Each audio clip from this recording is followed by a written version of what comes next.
semuanya, lanjut lagi ya. Kita masih bahas nih soal untuk BK. Oke, ini kita mulai aja ya untuk soal yang pertama. Sebanyak 75 gram zat, oke, dengan rumus empiris. Jadi di sini ketahui rumus empirisnya dan nggak diketahui senyawanya itu apa, gitu. Cuma diketahui ini adalah rumus empirisnya. Teman-teman ingat kan, rumus empiris itu adalah rumus yang sederhananya. Gini. Sini juga diketahui nilai AR-nya terlarut dalam 500 gram air dan mendidih pada suhu 100,52. Oke, zat tersebut apa? Apakah triosa, tetrosa, pentosa, heksosa, atau heptota?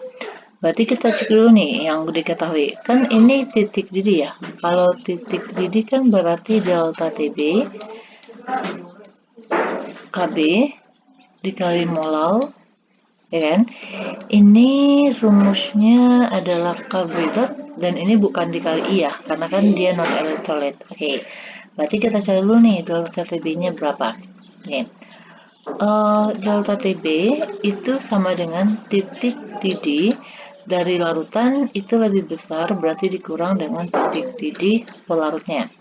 Di sini titik didih larutannya 100,52 dikurang, sedangkan titik didih pelarut di sini jelas ya dia adalah air, berarti dia 100. Berarti ini delta TB-nya sama dengan 0,52. Oke. Setelah kita dapat nilai delta TB-nya, baru kita masukin ke rumusnya. Berarti delta TB sama dengan KB dikali molal. Delta TB-nya masukin yaitu 0,52. KB-nya 0,52. Oke. Molalnya di sini kita pakai rumus yang ini aja ya. Molal itu kan mol per massa pelarut ya, atau ini dalam satuan kilogram. Atau bisa juga dengan rumus yang itunya, yaitu massa per mr ya kan, dikali 1000 per pelarut dalam satuan gram. Kayak gitu. Kalau misalnya kita pakai rumus ini nggak masalah. Itu 75 per K kan. Kita cari MR dulu. Oke. Dikali ini 1000. Di sini jelas pelarutnya dikatakan adalah air yaitu 500. Oke. Dicoret-coret ini 2. Ini ke sini habis kan, berarti 1 berarti sama dengan ini berapa nih? 75 dikali 2 kan 150 ya per mr. Oke. Berarti MR-nya sama dengan berapa nih? 150. Oke, jadi nilai MR-nya itu adalah 150. Di sini udah diketahui nih bahwa rumus empirisnya ini. Berarti kita buat nih. CH2O ini dalam kurung N sama dengan nilai MR. Ya kan? Di sini diketahui ARC-nya 12, H1O16. Berarti kita jumlahin dulu nih. MR di sini berapa? C-nya kan 12. H-nya di sini ada 2, berarti di sini 2. Sedangkan O itu nilainya 16, berarti ini 30. Oke. 30 N sama dengan MR-nya tadi 150, ya kan? Berarti N-nya sama dengan berapa? Nah, N-nya adalah 5. Jadi 5 ini yang ditanya apakah dia triosa, tetrosa, pentosa. Oke. Tahu dari mana? Datanya nih dari namanya. Tri itu kan 3. Ini 3 nih. Tetra itu 4. Ya kan? Pentosa itu 5. Heksosa itu 6. Heptota itu 7. Berarti yang jawabnya adalah 5, berarti jawabnya adalah yang C. Begitu. Oke, gampang ya. Lanjut lagi untuk soal yang keduanya. Ini percobaan penentuan titik beku larutan NaCl dan larutan urea. Oke, di sini teman-teman lihat dulu nih sekilas, lihat larutannya. Ini NaCl, ini urea. Kita golongan ya. NaCl itu adalah larutan elektrolit. Oke, sedangkan urea itu adalah larutan non elektrolit. Nah, teman-teman ingat nih, kalau gimana sih cara bedanya gitu ya? Kalau larutan elektrolit kan saya pastinya teman-teman semuanya pasti tahu bahwa kalau misalnya dia bisa diionin berarti itu elektrolit. Tetapi kalau nggak bisa berarti itu adalah non elektrolit gitu ya. Oke, di sini udah dikasih tahu datanya, kita cuma disuruh nentuin data tersebut menunjukkan bahwa penurunan titik beku larutan yang tepat yang mana berdasarkan pernyataan atau tabel yang ada di soal ini, kayak gitu ya. Jadi di sini diketahui nilai tabelnya, perhatiin. Ini NaCl disediain 2, yaitu 0,1 molar, ini 0,2 molar. Perhatikan nilai titik bukunya. Oke, ini minus ya, karena kan titik buku dia minus ya. Jadi semakin banyak konsentrasinya yang dilarutkan, berarti titik bukunya itu semakin turun, semakin drastis. Sedangkan kalau larutan non elektrolit, perhatikan nih, ya kan? Nah, lihat nilainya berbanding lurus dengan konsentrasi. Jadi semakin besar nilai konsentrasinya, berarti penurunan titik bukunya semakin besar. Gitu ya. Berarti ini sesuai. Larutan elektrolit itu lebih tinggi titik bukunya ya, penurunannya. Penurunan titik buku larutan elektrolit lebih besar daripada non elektrolit pada konsentrasi yang sama. Kita cek. Ini 0,1, ini 0,1. Oke. Ini penurunannya 0,3, ini 0,1. Berarti lebih besar ini dong, ya kan? Berarti ini larutan elektrolit. Ini juga benar. Bergantung pada jenis ikatan. Oke, jenis ikatan di sini itu bisa jadi dia jenis ikatannya ion atau kovalen polar atau kovalen non polar kayak gitu. Jadi kalau dia ikatannya adalah ikatan ion dan dia kovalennya juga kovalen polar, itu dia bisa merupakan penurunan titik bukunya itu lebih besar daripada yang kovalen non polar. Kayak gitu ya. Berarti ini benar, tergantung pada jenis ikatannya. Bergantung pada jenis unsur penyusun senyawa tersebut. Bisa, benar. Ini yang tadi ya, bergantung pada jenis penyusunnya, apakah dia larutannya itu termasuk elektrolit dan juga apakah dia termasuk non elektrolit kayak gitu. Berarti ini benar juga. Oke, jika keempat-empatnya benar, berarti optionnya adalah good, yaitu A. Gitu ya. Oke, next lagi. Sebanyak 10 mili HNO2 yaitu asam nitrit 0,1 molar. Oke, Ka-nya diketahui diencerkan menjadi 50 mili. Oke, jadi ini diencerkan ya. Larutan tersebut dititrasi dengan larutan natrium hidroksida 0,01 molar. Oke, sebanyak 50 mili juga nih. Dan di sini digunakan indikatornya adalah indikator fenolfetalin, PP. Pernyataan yang tepat mengenai titrasi di sini yang mana? Oke, sekarang kita cek dulu nih. Ini kan ada kata-kata pengencerannya. Jadi teman-teman ingat lagi nih, rumus pengenceran itu bagaimana? Kayak gitu. Berarti ini kita buat dulu rumus pengenceran dari asam asam nitratnya juga. Asam nitritnya kayak gitu ya. Berarti kita buat dulu nih pengencerannya supaya kita tahu konsentrasi setelah pengencerannya itu berapa. Berarti teman-teman ingat rumus pengenceran itu. Oke, ini rumus pengenceran ya. Rumus pengenceran, oke, ini yaitu mol sebelum dan sesudah itu sama. Mol itu berarti kan M1 V1 sama dengan M2 V2. Oke. Di sini M1-nya berarti yang awal ya. Yang awal dia konsentrasinya adalah 0,1 dikali volumenya ini yang diambil yaitu 10 mili untuk diencerkan. Oke. Terus katanya ini diencerkan menjadi 50. Berarti V2-nya dong, ya kan? Di sini M2-nya yang kita cari, V2-nya tadi itu yang 50 mili. Karena kan katanya diencerkan menjadi 50 mili kayak gitu. Berarti M2-nya itu sama dengan ini ke sini kan 1 nih. Ini 50, berarti 1 per 50 berarti sama dengan 0,02 molar. Oke, ini adalah konsentrasinya setelah diencerkan. Dan teman-teman perhatiin ya, di sini yang dititrasi itu adalah pada saat dia diencerkan. Oke, jadi kita cek nih yang option A dulu. pH larutan sebelum ditambahkan NaOH adalah 2. Berarti kita cek. Asam nitrit ini dia kan termasuk ke dalam asam lemah ya. Berarti kita cari konsentrasi H+. Untuk yang lemah apa? Oke, good. Yaitu konsentrasi akar dari Ka dikali kemolarnya. Ingat ya, yang digunakan itu adalah pas waktu dia diencerin. Oke, berarti ini nilai Ka-nya yaitu 4,5 dikali 10 pangkat min 4 dikali konsentrasinya di sini. Oke, ini kita jadikan nomor pangkat aja ya. 2 kali 10 pangkat min 2. Oke, 4,5 kali 2 kan 9 ya. Berarti akar 9 dikali 10 pangkat ini ditambah min 6. Oke, ini kalau kita akarin berarti 3 kali 10 pangkat min 3. Ini kalau misalnya kita jadikan pH, ya kan berarti min log konsentrasi H+. Begitu kan? Berarti ini sama dengan min log 3 dikali 10 pangkat min 3. Oke, minnya ini ke depan, min ketemu sama min jadi plus ya. Berarti 3 log 3. Oke, jadi pH sebelum dititrasi itu adalah segini. Ini dia 2 katanya, jelas salah. Oke, terus yang B. Sebelum titik ekuivalen terjadi campuran buffer asam. Oke, berarti kita ini teman-teman perhatiin ya, kalau dalam titrasi itu ada istilah titik ekuivalen. Terus pada saat dia setelah ekuivalen gitu. Jadi yang disebut dengan titik ekuivalen itu pada saat mol asam sama dengan mol basanya. Jadi tepat pada saat itu warnanya itu berubah gitu. Jadi dengan adanya perubahan warna baru kita tahu bahwa terjadi titik ekuivalen. Kayak gitu ya. Oke, selanjutnya kita cari dulu nih, kita buat reaksinya ya. Reaksinya antara tadi asam nitrit yaitu HNO2 itu tadi katanya yang dititrasi dengan natrium hidroksida. Berarti kita buat dulu reaksinya. Kita cek dulu apakah terjadi buffer atau enggak. Oke. Ini berarti hasilnya jadinya NaNO2 ya kan? Ditambah H2O.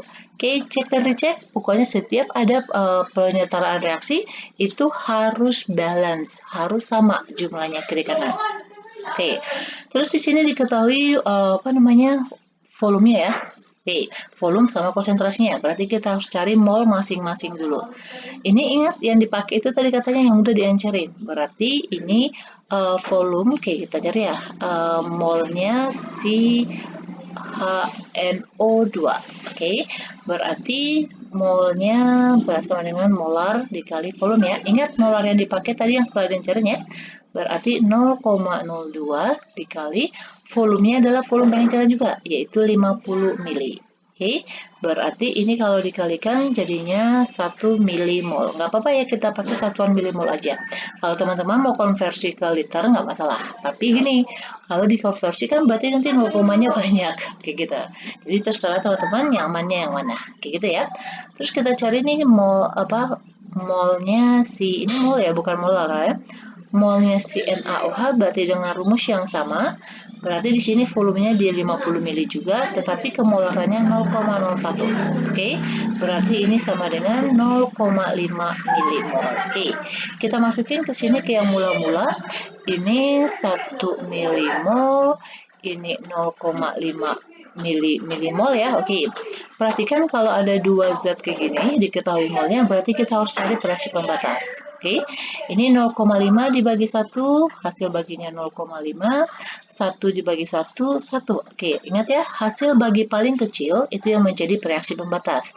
Ini 1, ini 0,5, berarti yang paling kecil ini, berarti ini yang sebagai reaksi pembatas.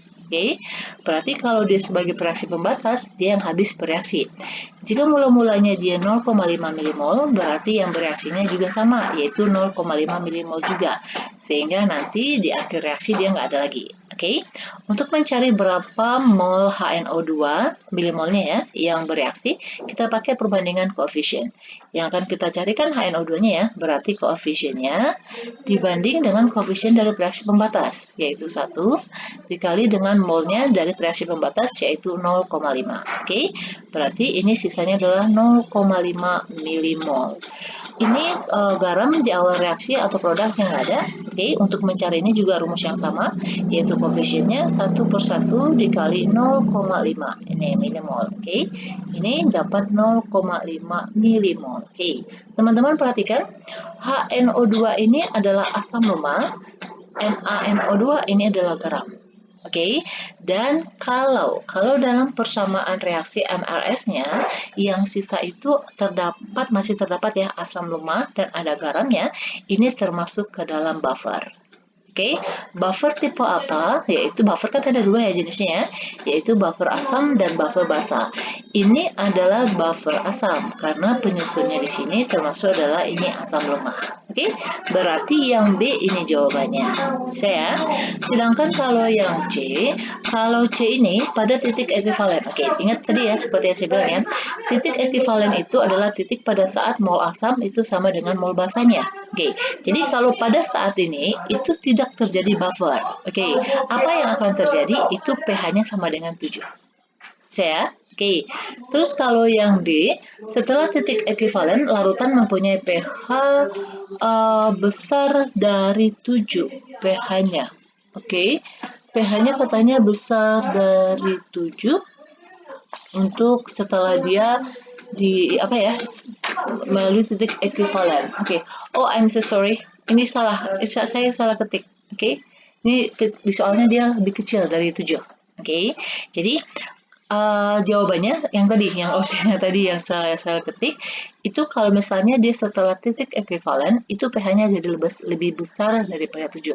Maksudnya lewat dari titik ekuivalen atau setelah titik ekuivalen, itu nanti kan gini, yang mentitrasi itu kan NaOH, ya kan? Jadi kalau dia udah pas nih, terus NaOH-nya masih dialirin terus gitu ya, berarti kan yang berlebih NaOH dong, ya kan? Jadi kalau NaOH berlebih, NaOH itu adalah basa kuat, berarti basa kuat yang menang, gitu kan? Berarti sifatnya juga nanti sifatnya basa. Basa itu pH-nya lebih besar daripada 7. Kayak gitu. Oke, jadi ini tadi opsi yang saya buat tadi itu seharusnya benar. Jadi pH-nya itu setelah melewati titik ekuivalen itu pH-nya lebih besar daripada 7. Oke, bisa ya? Oke, next lagi untuk soal yang ini. Gula 0,1 mol dan 0,1 apa nih mol garam LX. Oke, jadi di sini juga nggak diketahui rumus kimia dari garamnya itu apa, yang dikasih tahu cuma simbolnya aja LX katanya. Oke, nggak masalah ya. Dengan derajat ionisasinya adalah 0,25. Oke, ini derajat dissosiasi teman-teman masih ingat ya, itu adalah alfa. Oke, masing-masing dilarutkan dalam 1 liter air. Oke, di sini diketahui rho-nya.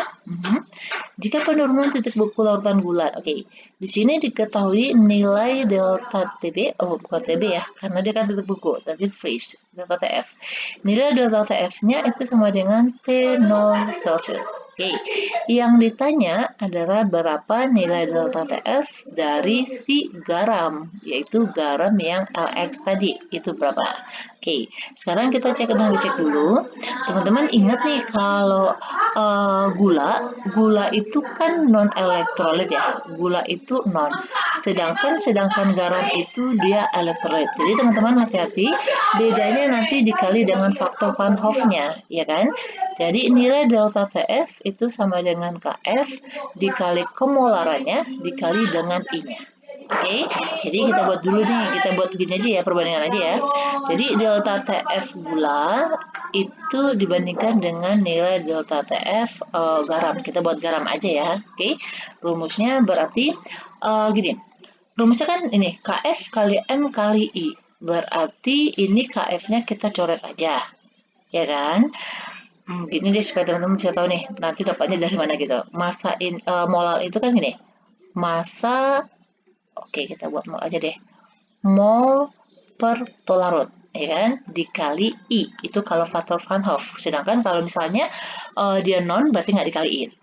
Ini KF-nya sama, karena pelarutnya air.